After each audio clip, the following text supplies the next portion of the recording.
चलिए हम अपनी आज की क्लास शुरू करते हैं। आज हम 2023 का P Y Q concept paper देखना चाहेंगे। चलिए 2023 का क्वेश्चन सॉल्व करते हैं आज हम। इसमें पहला क्वेश्चन है, ऋण पूर्णांक संख्या है, मतलब निगेटिव कौन सी संख्या है इनमें से जो पूर्ण है। देखिए ये जीरो तो हो ही नहीं सकती हमारी, ऋण पूर्णांक अंडर रूट में भी नहीं होगी, ये भी नहीं होगी, ये भी नहीं होगी, तो हमारी ऋण पूर्णांक संख्या कौन सी होगी? -5। क्योंकि देखिए जब हमारी नंबर लाइन होती है, ये नंबर लाइन जब हम इधर को चलते हैं हमारी क्या होती है? संख्या क्या है? शून्य, -1 -2 -3 ऐसे चलते चलते माइनस के इन्फिनिट तक जाती हैं। ये 1 2 3 4 करके इन्फिनिट तक जो इधर जाएंगी तो ये कैसे ऋण हो जाएंगी संख्या हमारी, कैसे ऋणात्मक। तो ये जो क्या हो गई हमारी पूरी जो पूर्ण संख्या हमारी वो है हमारी -5। चलिए अगला देखते हैं। 9 12 18 का लघुत्तम समावर्तक निकालिए। एलसीएम बताना हमें किसका, मैं लिख देता हूँ। दूसरा कौन सा है? 9 का 12 का 18 का एलसीएम कैसे निकालेंगे? देखिए ये 2 हो जाएगा, 9 ऐसे रहेगा, 2 छंग 12, 2 9 18, फिर 2 हो जाएगा, ये 9 ऐसे रहेगा, 3 और 9, फिर अब किससे आएगा? 3 से, 3 तिया 1 और 3, फिर 3 से 1 1 1 आ गया मेरा एलसीएम। क्या आ गया? एलसीएम हो गया मेरा 2 गुणा में 2 गुणा में 3 गुणा में 3, ये इनका मल्टीपल। ये कितना गया? 2 दूनी 4, 4 तिया 12, 12 तिया 36, एलसीएम कितना आ गया? 36 एलसीएम आ गया मेरा। अगला देखिए, निम्नलिखित में से कौन परिमेय संख्या नहीं है? देखिए 22/7 ये परिमेय संख्या है क्योंकि पी अपॉन क्यू का फॉर्मा है। 0.7 है, 78 ये हमारी परिमेय संख्या है। अब देखिए 5/√36 मतलब 5 है, ये भी मेरा परिमेय संख्या है, लेकिन कौन सी नहीं है? ये मेरी परिमेय संख्या नहीं, मतलब जो पाई होता है वो हमारी परिमेय संख्या नहीं होती, वो हमारी अपरिमेय होती है। बल्कि 22/7 हमारा क्या होता है? परिमेय, लेकिन पाई का मान 22/7 हमारा परिमेय है, लेकिन पाई जो है वो हमारा परिमेय नहीं है। चलिए एक सेकंड जरा। अब देखिए अगला हमारा चौथा नंबर का क्वेश्चन, फोर्थ। इसमें क्या कहा गया? फोर्थ में 9.5 का होल स्क्वायर कितना होगा? 9.5 का स्क्वायर कितना होगा? देखिए जब हमारा जो ऐसे इसका हमें वो करना हो, जैसे मान लीजिए 25 हो गया, 35 हो गया, 45 हो गया, या 5 हो गया, 15 हो गया, जितने भी हमारे जिसकी क्या है आखिरी में 5 है और 2 डिजिट की वो संख्या है, तो हम उसका स्क्वायर सीधा सीधा निकाल देंगे। जो आखिरी में क्या रहेगा? 5 का स्क्वायर कितना था? 25, 5 का स्क्वायर कितना था? 25। यहाँ पे क्या होगा? जो हमारा पहली ये है 9 है आगे वाली संख्या, उससे एक ज़्यादा लेकर मल्टीप्लाई कर देंगे। 9 से एक ज़्यादा कितना होगा? 10, 10 × 9 90। और देखिए एक डेसिमल के बाद, सॉरी एक डेसिमल से पहले वो है क्या है, सॉरी एक संख्या से पहले डेसिमल है, तो स्क्वायर में क्या हो? 2 डेसिमल पहले संख्या, तो मेरा क्या है? 90.25। डायरेक्ट निकालने का तो इसका तरीका ये है, क्या करेंगे हम? पीछे वाले का स्क्वायर 25, जो आगे वाली संख्या है इससे एक ज़्यादा लेगा उसका गुणा, एक से ज़्यादा कितना हो गया? 9 से ज़्यादा 1 10, 10 × 9 90, 90/25। वरना दूसरा तरीका आपका वही है, गुणा कर लीजिए, 95 × 95। कैसे करेंगे? 5 5 25, 2 कैरी, 5 9 45 और 47, 9 5 45, 4 कैरी, 9 9 81 हो जाए 85। देखिए जोड़ दिए 5 और 12 और 1 10 और 1 9, 90 और 2 डेसिमल के बाद 0। देखिए 90/25, 90.25 कौन सा आ गया मेरा आंसर? 90.25 आ गया आंसर। दोनों तरीके आप मैंने आपको बता दिए, जो आपको सही लगा आप उससे कर लीजिएगा। ये तो बेसिक हमारा मल्टीप्लाई करना ही डायरेक्ट है हमारा। अगला देखिए पाँचवा वर्ग 40 और 50 का मध्य बिंदु वर्ग चिन्ह है। 40 और 50 के मध्य क्या है बताइए बच्चों? देखिए जब भी हमें ऐसा पूछ ले मध्य पूछ ले तो हम क्या करेंगे? देखिए हम दोनों का जोड़ कर दें, 40 और 50 का जोड़ करें, 2 से भाग दे देंगे। 40 और 50 कितना हो गया? 90, 90/2 कितना हो गया? 45। ये मेरा आंसर है 45। चलिए छठा देखते हैं। छठा है हमारा, एक कक्ष की लंबाई 10 मीटर, चौड़ाई 6 मीटर और ऊंचाई 5 मीटर है। कक्ष की चारों दीवारों का क्षेत्रफल ज्ञात कीजिए। मैंने आपको इसका फॉर्मूला लिखवाया था, मैंने आपको सीधा सीधा फॉर्मूला करवाया था, आपको याद होगा। कक्ष की चारों दीवारों का क्षेत्रफल क्या होता? दीवारों का क्षेत्रफल, मैंने आपको कई बार बताया था, मैंने फॉर्मूले की क्लास कराई थी, उसमें बताया, तो मैंने ये कॉन्सेप्ट पहले भी आपको सॉल्व करवा चुका आपको अलग से। ये होता हमारा 2 गुणा में लंबाई प्लस चौड़ाई गुणा में ऊंचाई, गुणा में ऊंचाई। देखिए लंबाई कितनी दे रखी है आपको, कहेंगे आपको कौन सा, देखिए लंबाई है 10 मीटर, चौड़ाई है 6 और ऊंचाई है 5। लंबाई कितनी है 10 और चौड़ाई है 6 गुणा ऊंचाई 5 कर दीजिए।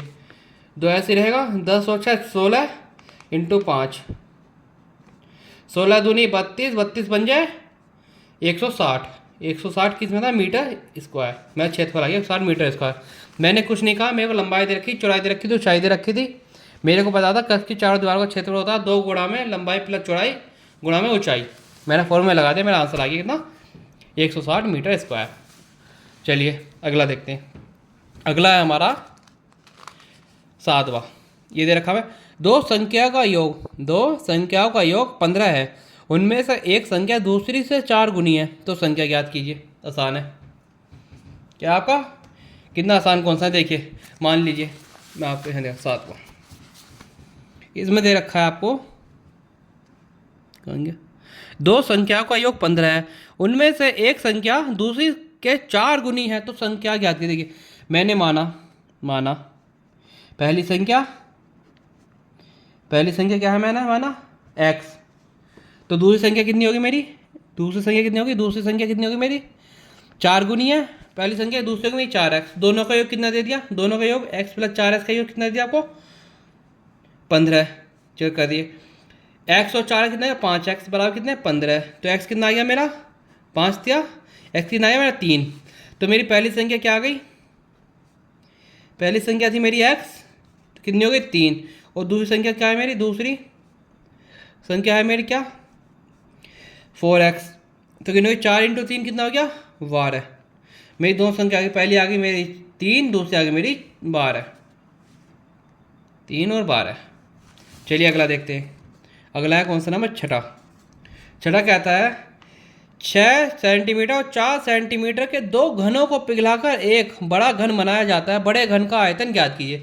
देखिए कितना आसान है, इसमें हम क्या करेंगे, पहले घन का आयतन निकाल लेंगे, दूसरे घन का आयतन निकाल लेंगे, क्योंकि 2 घन दे रखे हैं, एक की क्या भुज, एक है 6 मीटर भुजाएगा, दूसरा है मेरा 4 सेंटीमीटर भुजाएगा, 2 घन दे रखे हैं। तो मैं क्या करूँगा, दोनों को पिघला कर एक बड़ा घन बना दूंगा। तो क्या करूँगा मैं, इन दोनों का आयतन निकाल लूँगा और दोनों का आयतन को जोड़ दूंगा, तो मेरा क्या बन जाएगा, एक बड़े घन का आयतन आ जाएगा।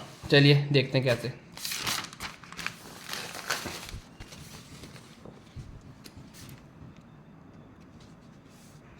लाइट बंद करके देखूँगा मैं एक बार, ज़्यादा लाइट पड़ रही थी। हाँ देखिए ज़्यादा लाइट हो रही थी भाई।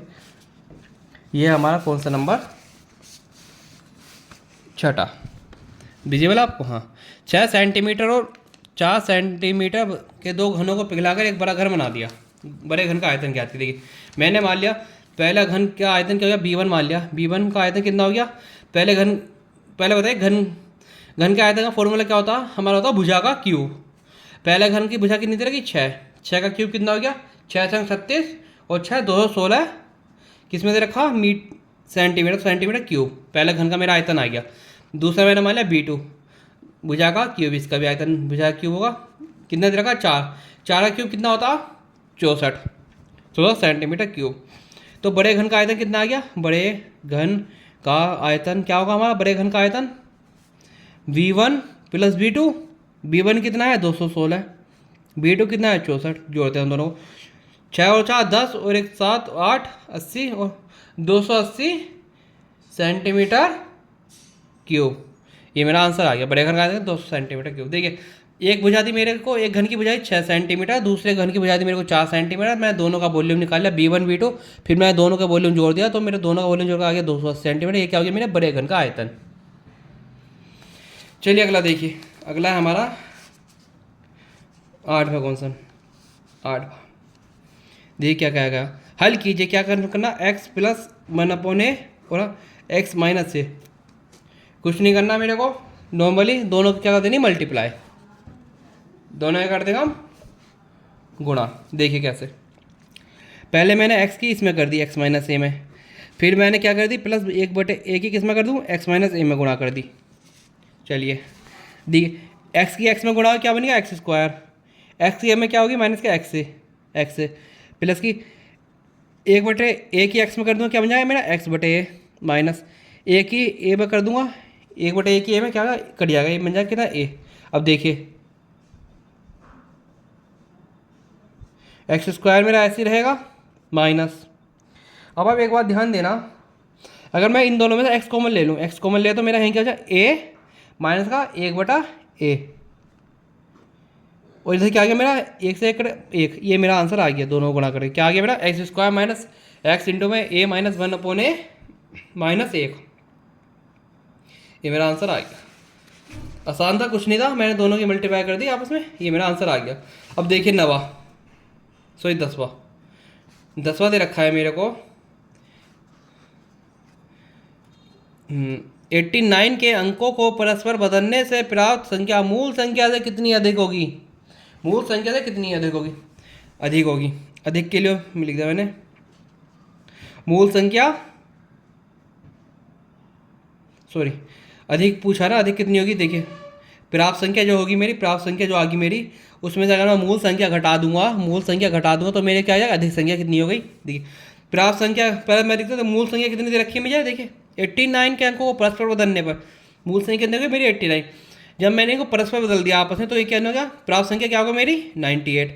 अब मैं 98 में से 89 को माइनस करूँगा क्या होगा 9 क्या हो गई, प्राप्त संख्या से 9 आ गया मेरा अधिक, कितनी अधिक है 9। मैं ऐसे लिखूँगा इसे, प्राप्त संख्या मूल संख्या से 9 अधिक है। कितनी अधिक है 9।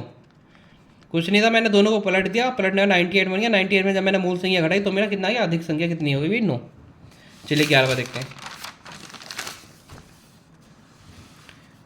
11वां है आपका, एक साइकिल के पहिए की त्रिज्या 21 सेंटीमीटर है। कितनी दे रखी है आपको एक साइकिल के पहिए की संख्या 21 सेंटीमीटर। 100 चक्कर लगाने में पहिया कितनी दूरी तय करेगा। आसान है आपको बताना, मैं आपको समझा देता हूँ यहाँ पे। मान लीजिए आपका एक साइकिल का पहिया है, ये आपको इसकी त्रिज्या कितनी दे दी 21 सेंटीमीटर दे दी। तो हम क्या करेंगे, सब परिधि निकालेंगे। ये जब वो एक चक्कर लगाएगा, मैं यही निकाल लेता हूँ एक चक्कर में वो कितना लगा रहा, कितना घूम रहा है एक चक्कर में, कितनी परिधि घूम रहा वो। अगर मेरी एक चक्कर की परिधि आ गई तो मैं 100 से गुणा करके पता चल जाएगा मेरे को 100 चक्कर में वो कितनी दूरी चलेगा। क्योंकि एक चक्कर की दूरी निकाल लेता हूँ कैसे, उसकी परिधि क्या होगी 2πr। वृत्त की परिधि क्या होती है 2πr सरकमफेरेंस। तो मैं 100 से गुणा कर दूँ, मेरे 100 चक्कर की दूरी आ जाएगी। देखिए कैसे, त्रिज्या मेरे को दे रखी थी कितनी, देखिए त्रिज्या दे रखी मेरे को 21 सेंटीमीटर। 100 चक्कर लगा कितनी दूरी तय करेगा। देखिए सबसे पहले निकाल देता हूँ परिधि, ये है मेरा 11वां।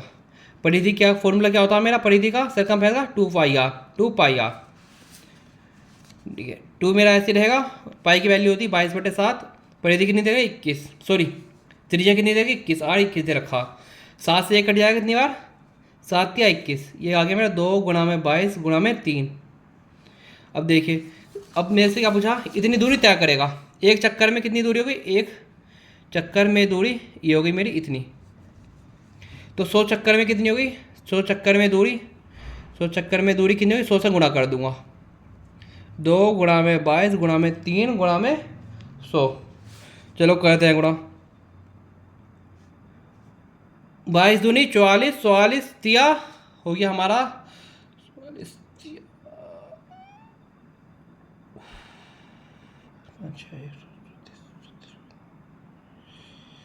44 क्या होता है हमारा 132। कितना था 132 इंटू 100 कितना हो गया मेरा 13,200। किस में थी हमारी ये, देखिए सेंटीमीटर में, 13,200 सेंटीमीटर। कितनी दूरी तय करेगा, कितनी दूरी तय करेगा 13,200 सेंटीमीटर। देखिए क्या करा मैंने, मैं आपको समझा देता हूँ। देखिए परिधि निकाल दी, परिधि होती है मेरा 2πr। जो मेरी परिधि होगी, परिधि यही तो एक पूरा चक्कर होगी, एक चक्कर में मेरी दूरी कितनी आ गई, ये हो गया मेरा 132 सेंटीमीटर। गुणा करके इन तीनों, एक चक्कर की दूरी आ गई मेरी 132 सेंटीमीटर। 132 सेंटीमीटर मेरे को कितना पूछा 100 चक्कर की दूरी, तो मैंने क्या करा 132 को 100 से गुणा कर दिया। मेरा आंसर है क्या 13,200 सेंटीमीटर। आसान था, कुछ नहीं था, मेरे को परिधि का फॉर्मूला आया था, मैंने रख दिया तो मेरा आंसर आ गया। चलिए अगला देखिए, अगला है 12वां। 12वां है हमारा। निम्नलिखित आंकड़ों के लिए 5 का वर्ग अंतराल लेकर संचयी बारंबारता सारणी बनाइए। देखिए समझ, संचयी बारंबारता सारणी नहीं होती, वो कुछ नहीं होता। उसमें क्या होता है, जो हमारी पुरानी बारंबारता होती वो हमारी जुड़ती चली जाती संचयी बारंबारता में से। देखिए मैं आपको समझा देता हूँ एक बार, करके दिखाता हूँ आपको। देखिए ये क्या दे दिया मेरे को, आंकड़े दे दिए। 12वां क्वेश्चन है, निम्नलिखित आंकड़ों के लिए 5 का वर्ग अंतराल लेकर संचयी बारंबारता सारणी बनाइए। मैं आंकड़े लिख देता हूँ। पहले आंकड़े हैं मेरे 4, 8, 11, 15, 16, 20, 28, 27, 26, 40, 32 और एक 48। तो सबसे पहले मैंने आपको बताया था, जब भी बारंबारता करेंगे तो हम क्या करेंगे, सबसे पहले हम आरोही क्रम में लिखेंगे। किसमें, आरोही में। आरोही क्रम का मतलब होता है छोटे से बड़ा। सबसे छोटा क्या है, 4, 8, 11, 15, 16 और देखिए फिर 20।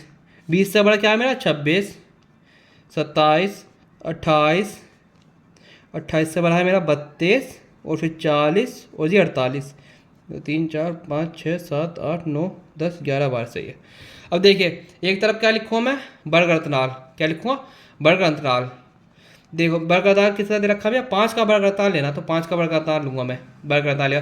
दूसरी तरफ मैं क्या लिखूँगा, बारंबारता। बारंबारता सारणी बनानी ना मेरे को, लेकिन कौन सी, संचयी बारंबारता। तो एक तरफ क्या लिखूँ मैं, बारंबारता। दूसरी तरफ क्या लिखूँगा मैं, एक साइड में यहाँ लिखूँगा मैं संचयी बारंबारता। संचयी बारंबारता, बारंबारता जी बारंबारता। 5 का वर्ग अंतराल लेना, मेरा किससे शुरू है, 4 शुरू है, तो मैं 0 से 5, 5 से 10, 10 से 15, 15 से 20, 20 से 25, 25 से 30, 30 से 35, 35 से 40, 40 से 45, 45 से 50। आप सोच रहे होंगे मैंने ये 50 तक क्यों लिखा। देखिए क्योंकि जो मेरी मैक्सिमम वैल्यू है वो मेरी 48 है। 48 आगा मेरा किसके बीच में, 45 और 50 के, तो मैंने मैक्सिमम 50 लिखा अपना। अब देखिए बारंबारता कितनी है, 0 से 5 के बीच में कितनी डिजिट आई, देखिए यहाँ 1, कितना है 1। और जी 5 से 10 के बीच में 1, और 10 से 15 के बीच में 11, 1 आई। और देखिए 15 से 20 के बीच में 1, 15, 16, 2 आई। और देखिए 20 से 25 के बीच में 1, 20 आई, सिर्फ 1 है। और देखिए 25 से 30 के बीच में 1, 2, 3 आई। और 30 से 35 के बीच में देखिए सिर्फ 1, 32 है। कितनी है, बस 1, 32। और देखिए 35 से 40 के बीच में मेरा कोई नहीं है, तो मैं क्या लिख दूँ, 0। और देखिए 40 से 45 के बीच में मेरा क्या है, 40, 1 आ गई। और जी 45 से 50 के बीच में क्या है मेरा, 1। देखिए संचयी बारंबारता कुछ नहीं होता है हमारा। देखिए जैसे कि बारंबारता 1 है 0 से 5 की, तो मैंने क्या लिखा है यहाँ 1। इसी कितनी है, 5 से 10 की 1। लेकिन मैं इसमें क्या करूँगा, मैं इसे अपनी पुरानी वाली बारंबारता जोड़ दूंगा। क्या करूँगा, पुरानी वाली बारंबारता जोड़ दूंगा। देखिए इसमें ये जोड़ दिया, क्या हो गया मेरी 2। अब क्या करूँगा मैं, इसमें ये जोड़ दूंगा। इसमें जो कितनी होगी, इसकी संचयी बारंबारता 2 और 1 3। अब इसकी कितनी होगी, 3 और 2 5। ये कितनी होगी, 5 और 1 6। ये कितनी होगी, 6 और 3 9। ये कितनी होगी, 9 और 1 10। ये कितनी होगी, 10 और 0 10। और ये कितनी होगी, 10 और 1 11। ये कितनी, 11 और 1 12। मैंने क्या करा, जो मेरी संचयी बारंबारता थी, जो मेरी पहले इसकी तो क्या होगी मेरी 0 मान का, 0 + 1 1, 1 + 1 2, 2 + 1 3, 3 + 2 5। और जी 5 और 1 6, 6 और 3 9, 9 और 1 10, 10 और 0 10, और 10 और 1 11, 11 और 1 12। कुछ नहीं था, हमारी जो पुरानी वाली बारंबारता थी हम उसमें जोड़ते चले जाएंगे अपनी नई वाली बारंबारता को। वही क्या होगी मेरी संचयी बारंबारता। देख लीजिए आप, समझ आए तो ठीक, वरना आप मुझसे पूछ लीजिए, मैं दोबारा समझा दूंगा आपको। अब देखते हैं 13वां क्वेश्चन, क्वेश्चन नंबर 13।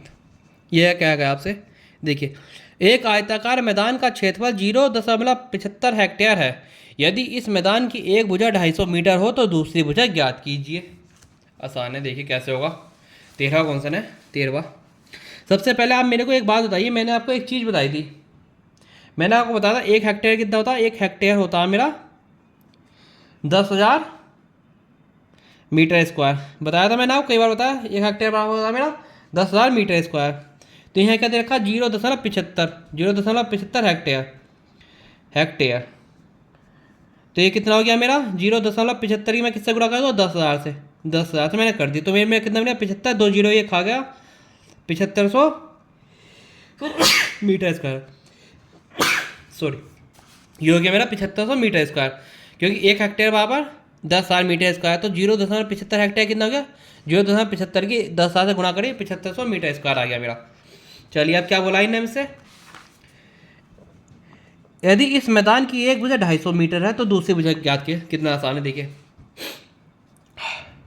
क्षेत्रफल बराबर क्या होता, क्षेत्रफल बराबर होता है मेरा लंबाई गुणा में ऊंचाई, सॉरी लंबाई गुणा में चौड़ाई। क्या होता है, लंबाई गुणा में चौड़ाई। अगर मेरा क्षेत्रफल कितना है मेरा 7500, अगर मैंने मान लिया लंबाई मेरे को कितनी दे दी 250, तो चौड़ाई कितनी आ गई मेरी, चौड़ाई मैंने मान लिया दूसरी भुजा मैंने चौड़ाई को, पहली भुजा होगी मेरी लंबाई, दूसरी भुजा होगी मेरी चौड़ाई। अगर वो 250 है तो दूसरी भुजा क्या होगी मेरी, दूसरी भुजा आ गई मेरी कितनी 7500 बटे में 250, ये कितना हो गया 25 या 75, ये कितनी आ गई मेरी 30 मीटर। क्या आ गया मेरा आंसर 30 मिनट। मेरी दूसरी भुजा कितनी आई 30 मीटर। देखिए कुछ नहीं था, 1 हेक्टेयर 10,000 मीटर इसका 0.75 हेक्टेयर कितना हो गया 7500 मीटर इसका क्षेत्रफल होता है, लंबाई गुणा चौड़ाई, मतलब पहली भुजा गुणा दूसरी भुजा। अगर मुझे पहली भुजा 250 है तो मेरी दूसरी भुजा क्या करूँगा 7500 से भाग दे दूंगा, भाग देने मेरा आ गया उत्तर 30। ये मेरे से पूछा गया था। चलिए अगला क्वेश्चन देखते हैं अपना। अगला हमारा क्वेश्चन नंबर 14। ये क्या कहा गया हमें, ये दे रखा हमें x गुणा में y माइनस जेड बराबर x y minus x z. चलिए देखते हैं कैसा होगा ये। देखिए मुझे ये सत्यापित करना, सत्यापित क्या करना है मेरे को, मैं आपको लिख देता हूँ। कौन सा नंबर है ये मेरा 14। देखिए x गुणा में y माइनस जेड बराबर x y minus x z. जहाँ मेरे को कितनी x की वैल्यू दे दी मेरे को 2/3, y की दे दी 5/2 और z की दे दी -3/2। सत्यापित करने के लिए मैं क्या करूँगा, इसमें वैल्यू रख दूंगा। अगर मेरे दोनों पक्ष बराबर आ गया, मतलब दायां पक्ष बराबर बायां पक्ष आ गया, तो मेरा सत्यापित हो जाएगा। x की जगह मैं क्या लिखूंगा 2/3 मेरे को दे रखा, y की जगह मैं क्या लिखूंगा, y की दे रखा मेरा 5/2 माइनस जेड कितना दे रखा माइनस का 3/2। पहला पक्ष हो गया मेरा ये। दूसरा पक्ष क्या हो गया एक्स वाई 2/3, वाई कितना मेरे को 5/2 माइनस एक्स कितना 2/3, जेड कितना माइनस क्या 3/2। चलिए करते हैं। आप एक बात देखना, ये 2/3 ऐसे रहेगा, ये माइनस माइनस प्लस हो जाएगा, दोनों का एलसीएम सेम है, ये दो जो है 5 और 3 ये जुड़ जाएगा मेरा बराबर। ये देखिए कैंसिल आउट हो गया, ये बच गया क्या 5/3 माइनस ये 2 से 2 कट गया, 3 से 3, ये माइनस का 1 बच गया, माइनस का 1। और देखिएगा 2/3 गुणा में 8/2 बराबर कितना हो गया, ये कितना था मेरा 5/3 माइनस प्लस 1, 5/3 प्लस 1। अब देखना आप 2 से 2 कट गया, यहाँ क्या आ गया 8/3, यहाँ कितना होगा एलसीएम ले लूँगा मैं 3, ये हो गया 5 + 3, ये कितना हो गया मेरा, देखिए 8/3 तो मेरा ये है, इधर कितना हो गया 5 और 3 8, 8/3 मेरा ये सत्यापित हो गया। क्या था, दायां पक्ष बराबर बायां पक्ष मेरा हो गया, दोनों बराबर है, दायां पक्ष बराबर बायां पक्ष, ये मेरा सत्यापित हो गया। बायां पक्ष आसान था, कुछ नहीं करा, जैसा था मैंने वैल्यू रख दी, वैल्यू करके मैंने देखा मैं जो मेरा बायां पक्ष है वो मेरे दाएं पक्ष के बराबर है, तो मेरा क्या हो गया सत्यापित हो गया। देखिए आज का 15वां क्वेश्चन। 15वां क्वेश्चन है हमारे पास, एक फार्म हाउस में x + 2y पंक्तियां हैं, प्रत्येक पंक्ति में x + 2y पेड़ लगे हैं, ज्ञात किया फार्म हाउस में कुल कितने पेड़ हैं। देखिए एक हमने ऐसा पहले भी करा था, आपको ध्यान होगा तो, इसमें हमने क्या करा था, देखिए इसमें हमें जो दे रखा एक फार्म हाउस में x + 2y पंक्तियां हैं, प्रत्येक पंक्ति में x + 2y पेड़ लगे, मतलब जितनी पंक्तियां उतने ही पेड़ लगे हैं। तो ज्ञात करना फार्म हाउस में कुल कितने पेड़ हैं, तो कुल कितने पेड़ हो गए, आसान है, कुल पेड़ कितना हो गया, कुल पेड़ हो गया मेरा, दोनों ही गुणा कर दूंगा x + 2y, क्योंकि जितनी पंक्ति हैं उतनी उसमें पेड़ लगे हैं, तो क्या होगा दोनों ही गुणा कर दूंगा। पहले क्या पंक्तियाँ x + 2y है, एक पंक्ति में कितने हैं x + 2y, तो पेड़ क्या हो गए, पेड़ों के लिए क्या हो गई दोनों ही गुणा कर दूंगा। जब मैंने दोनों ही गुणा करी, देखिए तो x + 2y ये क्या बन गया मेरा x + 2y का होल स्क्वायर। इसका मैंने फॉर्मूला लगा दिया, फॉर्मूला क्या होता है इसका x² + y² 4y² + 2xy, 2xy के लिए क्या है 2 दूनी 4 xy, ये मेरा फॉर्मूला हो गया। कुल पंक्तियाँ इतनी आ गई। अब ये दूसरा पहला पार्ट मेरा सॉल्व हो गया।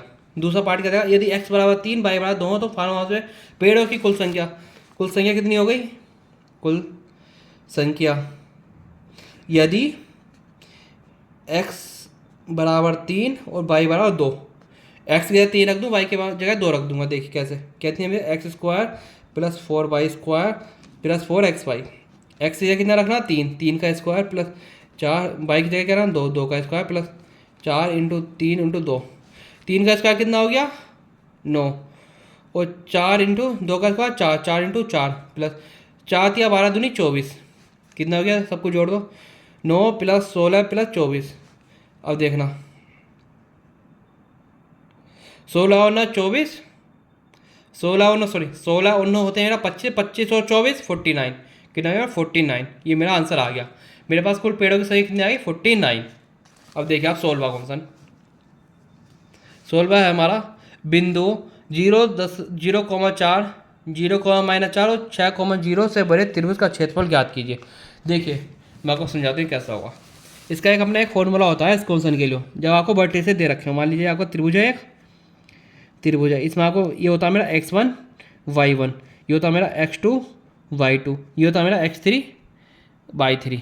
x1 y1 कितना दे रखा है मेरे को, देखिए इसमें 0,4, 0,4 बाई x2 y2 कितना दे रखा है मेरे को 0,-4, और x3 y3 रखा मेरा 6,0। इसका फॉर्मूला क्या होता है, क्षेत्रफल का फॉर्मूला जो होता है आप लिख लीजिए। क्षेत्रफल का फॉर्मूला होता है हाफ और जी मेरा मोड में x1, ये और अंदर क्या आएगा मेरा y2 माइनस y3।